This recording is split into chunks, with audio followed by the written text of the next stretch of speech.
In this video, we are discussing additional on-page ranking factors, and we're going to start with mobile-friendly design or responsive design.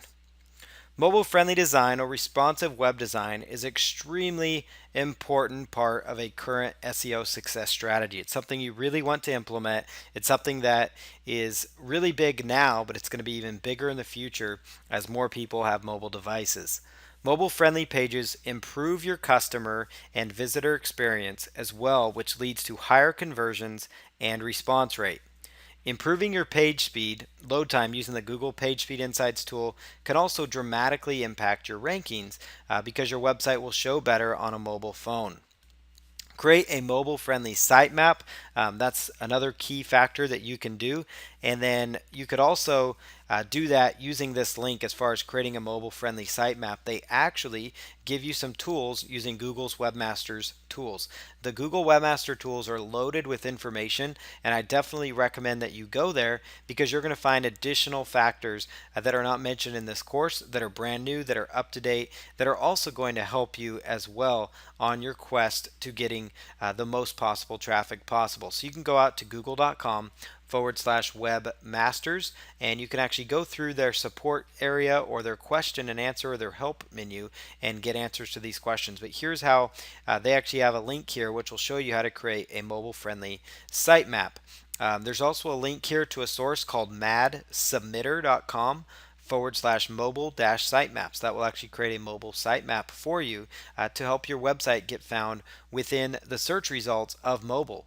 And if you can get found within the mobile results of Google, that's even better than just the regular Google listings as well. And if you're found there and in the mobile listing, you have it all covered. The one thing Google looks at for your overall rankings is when people click on a link, do they actually land on your main site? And one thing to keep in mind is that Google's is always changing this, but their search engine will actually show. Sometimes they'll have mobile only keyword phrases or mobile only results that will show up for people on a phone compared to those on a laptop. And so using a tool like MadSubmitter to create a mobile sitemap and having a responsive site or a designated mobile page, which a lot of sites will use like M, the letter M, dot, M is in mobile, so M dot easysurvivalgear.com would be one example that people are using. Responsive web design. These are some other things. You want to approach people that are designing a website for an optimal viewing experience. That's what responsive web design is. It's the approach for designing a website for an optimal view experience. Easy reading and navigation with a minimum of resizing and scrolling. We've touched on that briefly in this course as well. Quality viewing experience, it's a quality viewing experience across a wide range of devices like your mobile phones, tablets, or desktop computers. So it should look the same or it should be quality in that regard. So you're not having to zoom in, you're not having to resize or scroll all over to get the same content. It should size to fit.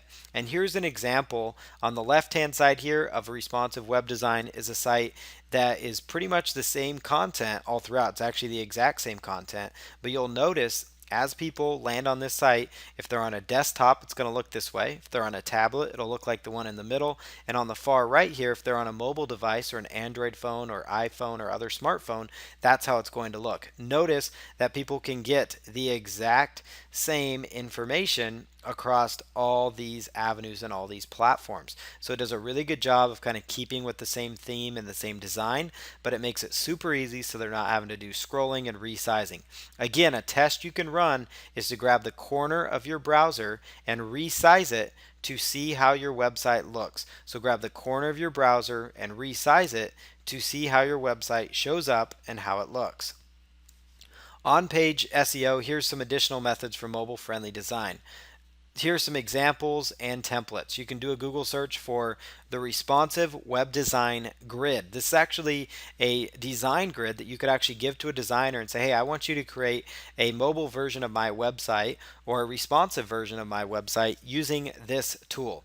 responsive web design template. So this will actually speed up the process for having your mobile site created. It will also make it lower cost if you're using these templates as well. And you could also do a Google search for fast loading responsive WordPress theme. That's going to give you a WordPress theme that's fast loading, that's also mobile responsive, that you could just plug into your site, especially if you already have a mobile website. Responsive WordPress theme, that's another search phrase you can do. So these are great keyword phrases. Free responsive WordPress theme. These are all phrases that you could plug into Google to come up with design examples or design templates that then you could have somebody modify. You could modify them yourself, and you could learn it on your own, or you could outsource, which is the ideal method. But if you use some of these templates, it might make the process easier for whoever you outsource to. And typical places to outsource this kind of work: freelancer.com, odesk.com, elance.com is another big one. These are all websites where you could outsource this. Be very specific on your budget and goals. Don't go in there blindly and with a wide open budget, because you might get very high cost of work back. You also don't want to underpay. You don't want to pay so low that you get some of the worst responsive designers out there.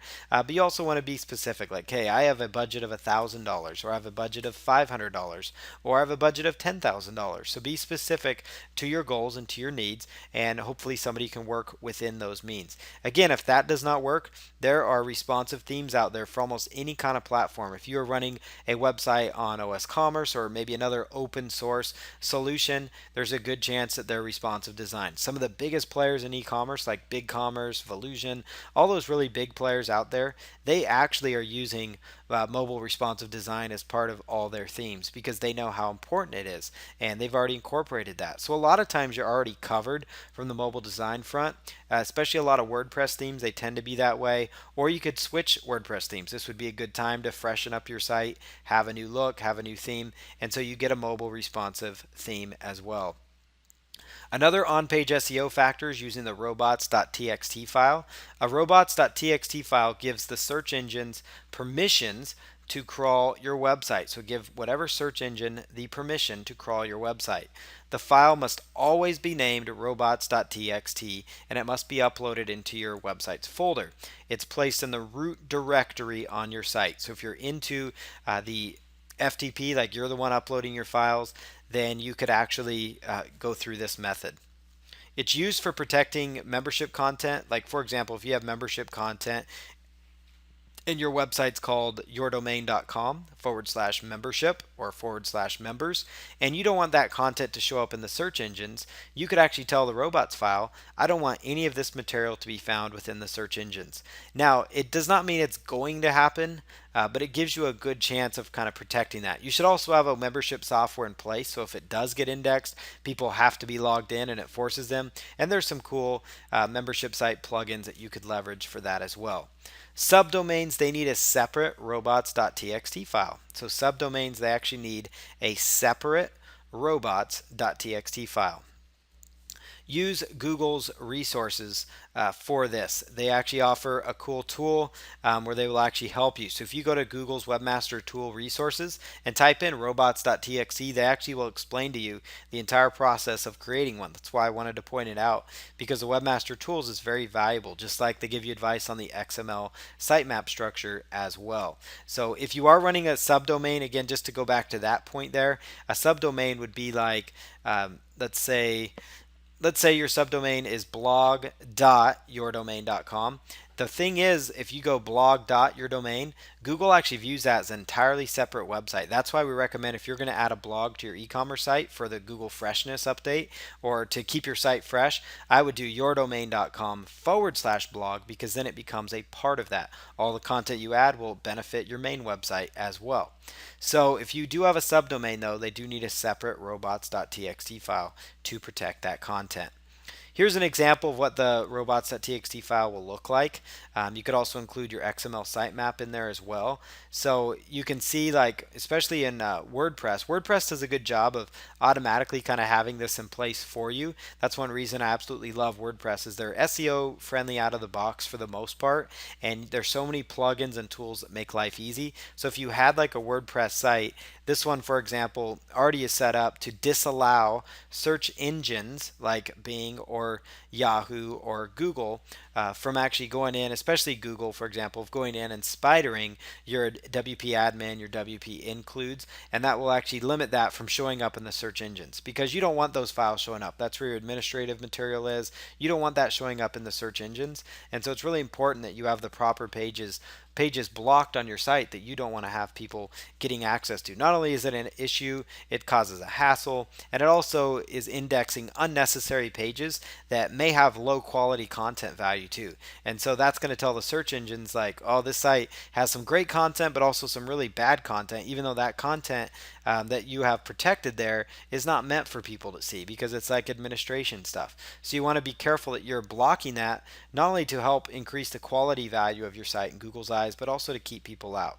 And that's where a robots.txt file comes into play. And these tools will help you. If you go to Google Webmaster Tools, they will assist you with it.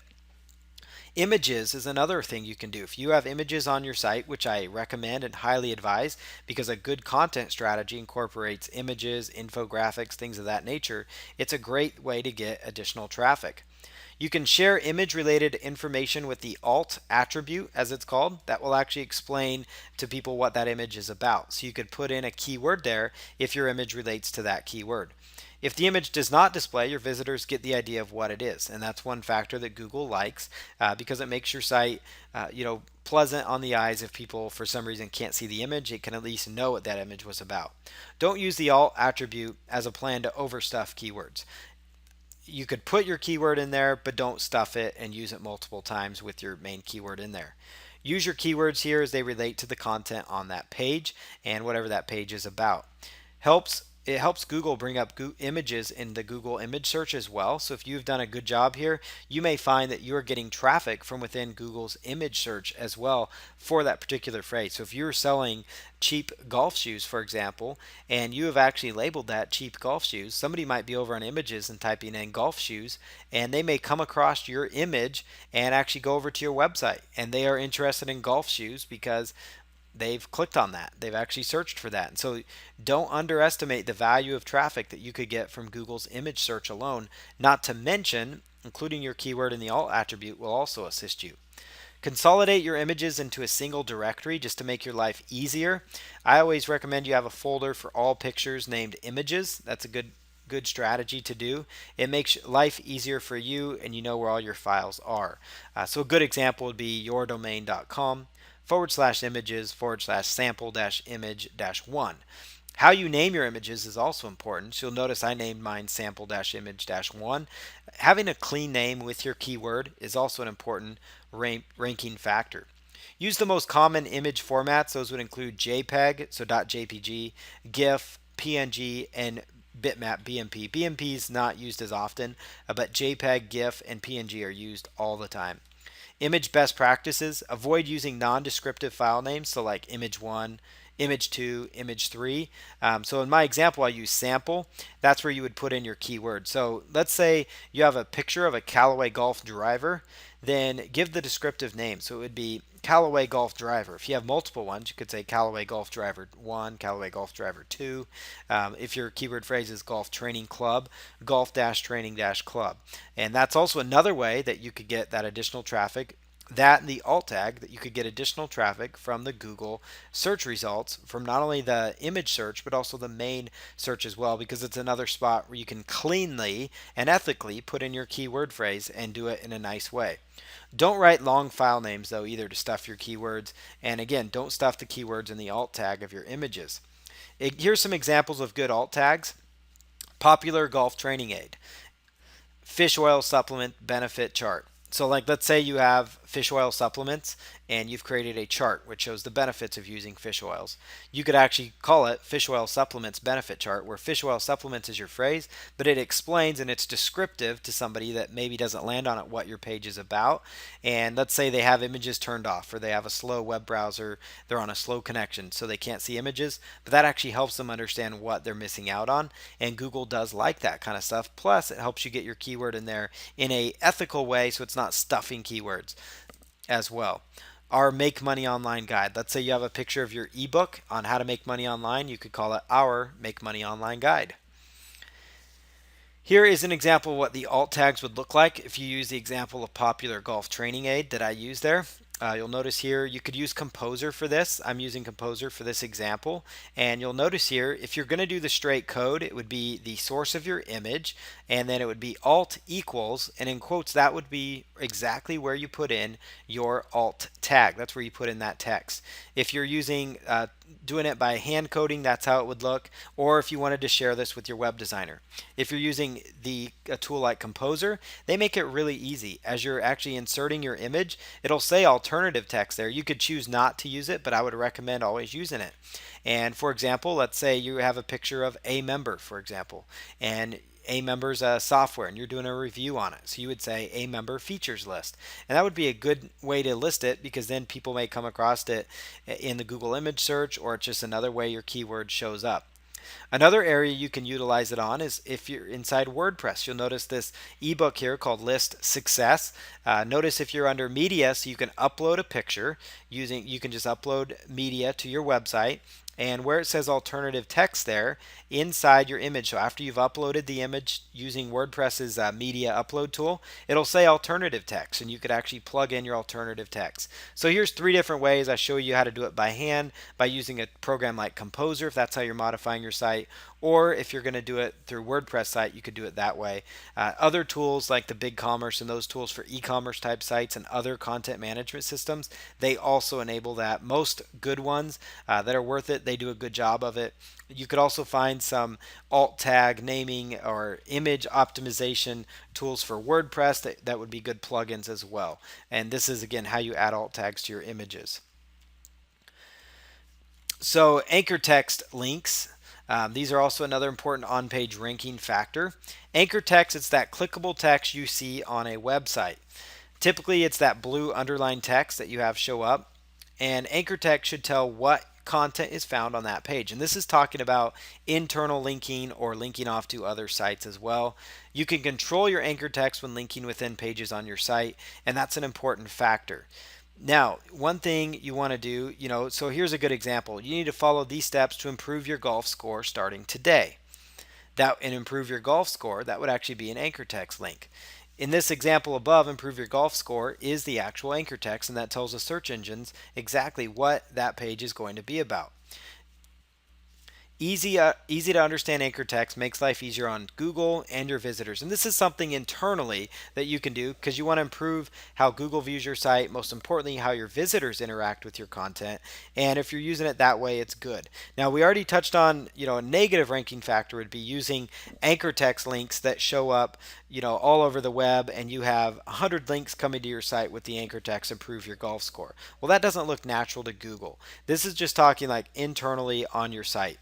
Links coming into your site can also use anchor text, but it's not something you want to pursue heavily, as I just pointed out. You want to diversify that. It should be things like click here, click this link, check this out, yourdomain.com, www.yourdomain.com. It should vary when you're doing any kind of link building. Too many with the same anchor text can actually hurt your ranking, and your link building does not look natural that way. So I'm talking about on-page SEO, not off-page or link building, but I wanted to point this out because it's good to use good quality anchor text on your own site. And again, you don't want to overdo it. You don't want to have every single page that links to your Improve Your Golf Score page to link to it that way, but it does make it easy on the eyes. Don't worry about anchor text for your inbound links as well. You just don't want to worry about it. There's no perfect ranking. Now it's just however you can get a link, do it. The only thing you want to worry about is that you're getting links for various different kinds of anchor text. Here's anchor text best practices for within your site. Anchor text should give users a basic idea of the content they will find if they click on it. Short anchor text, do not hyperlink an entire sentence. It looks terrible. Make your links stand out. Avoid using links that are the same color as your other text. Use the traditional bright blue and underline links if you want. That's what most people use and are familiar with. Use anchor text links on your internal links as well. You'll see in the example above, it becomes like a cream color that improve your golf score. It becomes that kind of color. That's just, or a peach color, and that's what this particular PowerPoint theme is actually using. Use anchor text links on your internal links to pages within your site. Anything to make Google's life easier or your visitors' life easier is a win-win. They should know exactly, like in the example above, that page is about improving your golf score. In the next video, we're going to talk about negative ranking factors. This concludes all the training on on-page SEO. Now we're going to talk about negative ranking factors, what things you can do that actually will harm your website's ranking in the search engines.